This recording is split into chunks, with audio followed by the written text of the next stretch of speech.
हिंदू धर्म के अंदर 18 पुराणों का वर्णन है। उनमें 3 पुराण बड़े मशहूर हैं, भागवत पुराण, कल्की पुराण, भविष्य पुराण। और भी हैं, अभी मैंने बताया था गरुड़ पुराण, मत्स्य पुराण, शिव पुराण, बहुत से पुराण। 18 पुराणों में 3 पुराण बड़े मशहूर हैं, भागवत पुराण, कल्की पुराण और भविष्य पुराण। और नबियों के, पैगंबरों के आने की बशारत और भविष्यवाणियां इन्हीं तीनों किताबों में मौजूद हैं। इन तीनों किताबों के अनुसार दुनिया में लगभग 64,000 पैगंबरों के आने का सबूत मिलता है। कितना? 64,000 ऋषि मुनि। हम लोगों में भी कोई ज़ईफ़ हदीस के मुताबिक लोग बयान करते हैं कि 1,24,000 कमोबेश अंबियाए किराम आए हैं। हालांकि ये कोई तहकीक शुदा बात नहीं है, लेकिन कमोबेश लगा दिया। यहाँ 64,000, यहाँ 1,24,000। इतना तो क्लियर है कि नबी इधर भी बहुत आए और इधर भी बहुत से नबियों का जिक्र है। लेकिन आप ताज्जुब करेंगे, जितने नबियों का नाम कुरान में आया है, 25 नबियों का, टोटल 25 नबियों का नाम कुरान में लिया गया है। हिंदू धर्म की किताबों में भी 25 नबियों का नाम लिया गया है। और हमारे यहां मुहम्मदुर रसूलुल्लाह को आखिरी नबी कहा गया। भागवत पुराण, कल्की पुराण और भविष्य पुराण के अंदर इन तीनों किताबों में 24 ऋषि महान बताए गए और 25वें ऋषि को महान बताया गया है, जो सबके अंत में, सबके लास्ट में आएंगे, जिनका नाम कल्की होगा, नराशंस होगा, उन्मा होगा, बहुत से नाम उनके बताए गए। ये नाम होगा उनका और उनकी एक पहचान जो बताई गई है, वो मैं आपके सामने रखकर बात को आगे बढ़ा रहा हूं। अज्ञान हेतु किरत मोह मदांधिकारम नाशम विधायम हि तदोदयते विवेका तथस्तु शंभल गिरामे सोतु स्वाजीव जाता मंगलाचार्य बहुला पापिता विभजिज्जता। श्रीमद् भागवत पुराण स्कंद 12 अध्याय 2 मंत्र नंबर 66।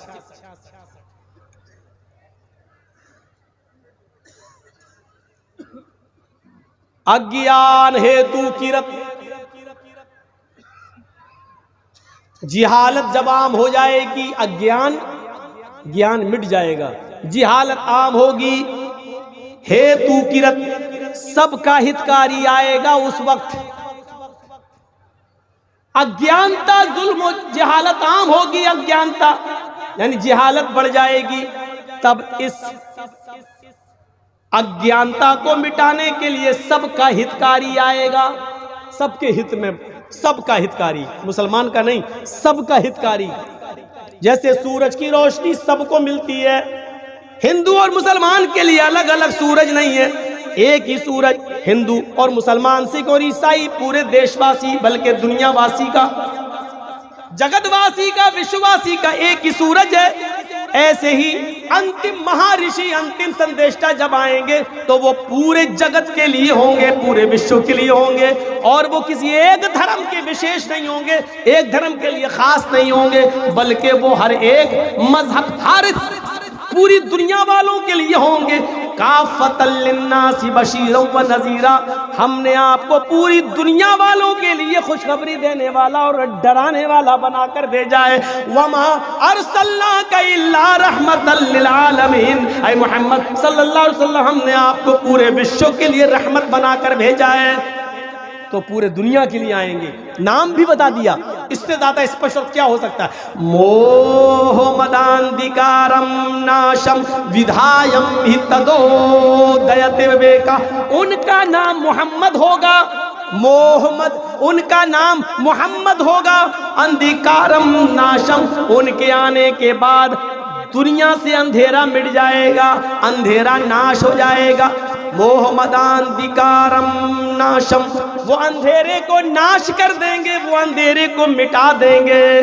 तथस्तु शंभल गिराम में सोत स्वजीव जाता है, वो शंभल गिराम में, शंभल मानी शांत और गिराम मानी गांव, वो शांति वाले गांव में आएंगे, यानी अल बलदिल अमीन, अमन वाला शहर, यानी मक्के के अंदर वो आएंगे, वो मक्के में आएंगे। शंभल गिराम नीज मक्का, वो मक्के में आएंगे, शंभल गिराम में आएंगे। इत्कलो गत पर आए, 4 युग में 3 युग गुजर जाएंगे, वो कल युग में आएंगे। इत्कलो गत पर आए, सतयुग गुजर जाएगा, त्रेता युग गुजर जाएगा, द्वापर युग गुजर जाएगा। जब घोर कलयुग होगा तो वो कलयुग के अंदर तशरीफ लाएंगे, पधारेंगे। इत्कलो गत पर आए जनेशु, और उस कलयुग की पहचान ये होगी, जनेशु खरगर मिड़ी, सारी की सारी जनता गधों और जानवरों की तरह हो गई होगी। इंसानियत मिट चुकी होगी, मानवता खत्म हो चुकी होगी, इंसान इंसान का दुश्मन होगा, वो जानवरों की तरह हो गए होंगे। भगवान इत्कलोगत प्राय जनेशु खरगर मिड़ी, धर्म तराड़ाए, तब असली धर्म को जीवित करने के लिए, सनातन धर्म को जिंदा रखने के लिए, आदम से लेकर आखिरी नबी तक जो इस्लाम, जो सनातन और शाश्वत धर्म चला रहा, उसको बाकी रखने के लिए, सत्वैन उसकी सच्चाई को कायम करने के लिए भगवान अवतरिष्यति, भगवान अवतार उतारेगा, ईश्वर की तरफ से अवतार आएगा, अल्लाह अंतिम ऋषि को भेजेगा।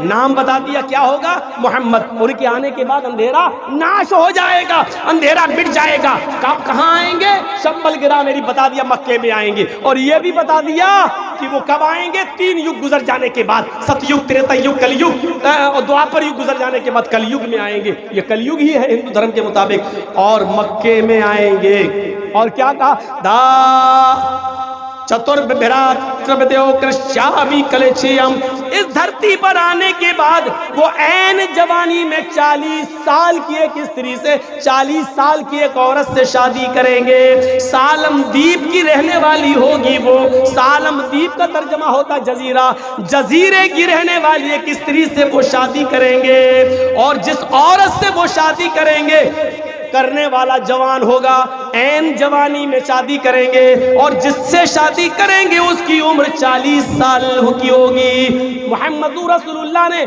जजीरे की, जजीरतुल अरब की सबसे अमीर औरत खदीजा से निकाह किया था, ऐन जवानी में 25 साल की उम्र में किया था, और जिससे शादी की उसकी उम्र 40 साल की थी।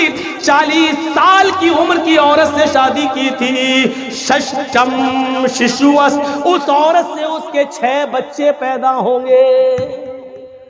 क्या रह गया, कुछ रह गया? उस औरत से मोहम्मद रसूलुल्लाह के 6 बच्चे थे, 4 लड़कियां 2 लड़के। 4 लड़कियों के नाम है ज़ैनब, दूसरी का नाम है रुकैया, तीसरी का नाम है उम्मे कुलसूम, और चौथी बेटी का नाम है फातिमा।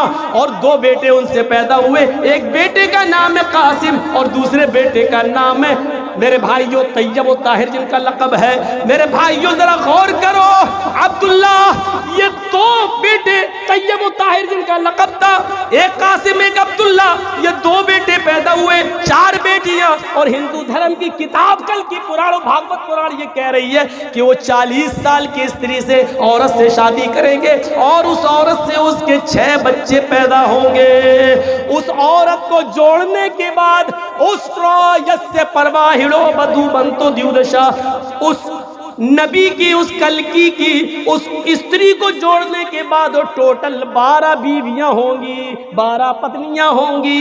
लीजिए, 12 बीवियों वाला अगर पूरी इंसानी तारीख में तुम अपने 64,000 ऋषि मुनि जोड़ लो, और हम अपने अकीदे के मुताबिक, जो चाहे ज़ईफ और मौजू हदीस ही क्यों ना हो, लाख, 1 लाख, 1.25 लाख अंबियाए किराम की तारीख में हम देखते हैं, तो हमें 12 बीवी वाला कोई नहीं मिलता है। हम जब सुलेमान की तारीख पढ़ते हैं तो उनकी 99 बीवियों का जिक्र मिलता है। दाऊद अलैहिस्सलाम का जिक्र पढ़ते हैं तो उनकी 1000 बीवियों का जिक्र मिलता है। राजा महाराजाओं की तारीख पढ़ते हैं तो 300 औरतें रखने का रवाज पाया मिलता है। हम, मेरे भाइयों, रामचंद्र जी की तारीख पढ़ते हैं तो उनकी पत्नी सीता का जिक्र मिलता है, कृष्ण जी की भी एक ही पत्नी का जिक्र मिलता है। हमने तारीख देखी है, पढ़ी है, ईसा अलैहिस्सलाम की हिस्ट्री उठाता हूं तो उनकी शादी नहीं मिलती है, वो बगैर शादी किए हुए सलीब पर लटका दिए गए तुम्हारे अकीदे के मुताबिक, और हमारे अकीदे के मुताबिक जिंदा आसमान पर उठा लिए गए हैं। वो कुर्ब क़यामत फिर आएंगे, काने दज्जाल का खात्मा करेंगे।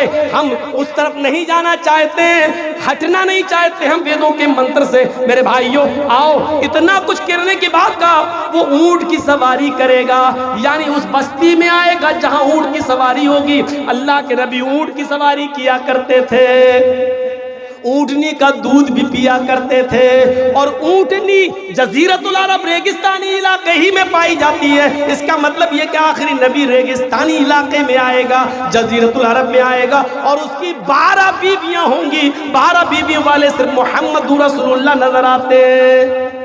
कृष्ण जी की एक पत्नी का आधार जो हमने बताया है महाभारत से, लेकिन उनकी पत्नियों का अगर जिक्र पढ़ेंगे तो महाभारत में दूसरी जगह लिखा है कि 16,108 सबसे ज्यादा पत्नियों का वर्णन अगर मिला है तो कृष्ण जी की।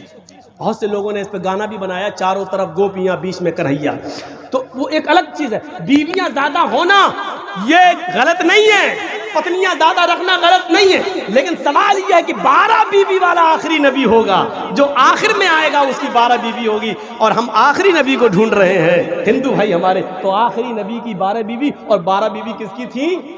मोहम्मद रसूलुल्लाह सल्लल्लाहु अलैहि वसल्लम की। उसके बाद कहा गया अंधेरे को नाश कर देगा। आप देखिए कितना अंधेरा था अरब की सरजमीन पर, कितना अंधेरा था अरब की धरती पर, कितना अंधेरा था अरब की सरजमीन पर। आप इसका अंदाजा नहीं लगा सकते हैं।